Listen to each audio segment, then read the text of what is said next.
Income tax act में 4 section है जहां पे आप होम लोन अगर आप लेते हैं तो वहां से आप अपना टैक्स सेव कर सकते हैं। तो जैसा कि आपको पता है कि जब आप होम लोन लेते हैं तो इंटरेस्ट का भी रिपेमेंट करना पड़ता है प्लस प्रिंसिपल रिपेमेंट करना पड़ता है। तो इंटरेस्ट ऑन होम लोन जो आप इंटरेस्ट पे कर रहे हैं उसके लिए आप डिडक्शन ले सकते हैं अंडर सेक्शन 24 में। जब आप हाउस प्रॉपर्टी की इनकम कैलकुलेट करते हैं तब आप सेक्शन 24 में इंटरेस्ट ऑन होम लोन का डिडक्शन ले सकते हैं मैक्सिमम 2 लाख रुपए तक। लेट आउट प्रॉपर्टी के केस में कोई अपर लिमिट नहीं है, लेकिन सेल्फ ऑक्युपाइड प्रॉपर्टी के केस में ये लिमिट 2 लाख रुपए है।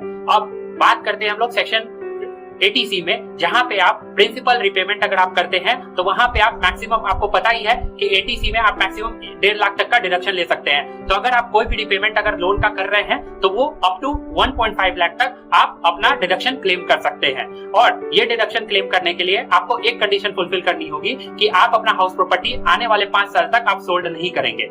ठीक है। अब नेक्स्ट सेक्शन आता है 80EE।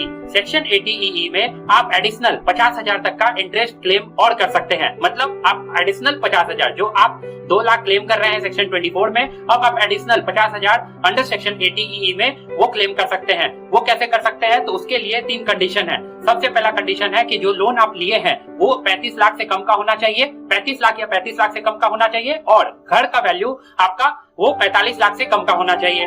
और आप जो अभी होम लोन लिए हैं वो आपका पहला घर के लिए होम लोन होना चाहिए, मतलब इससे पहले आप किसी और घर के ओनर नहीं होने चाहिए। और तीसरा कंडीशन ये है कि आप 1/4/2016 से 31/3/2017 के बीच में आपका लोन सेक्शन हुआ हो।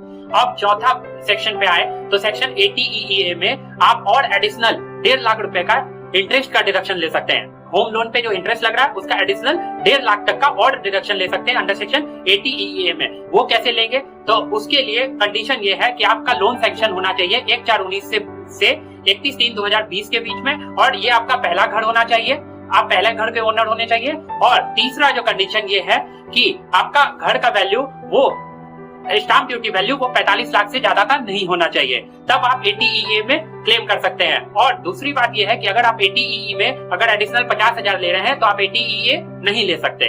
तो इन सब बातों को ध्यान में रख करके आप अपनी टैक्स सेव कर सकते हैं। धन्यवाद।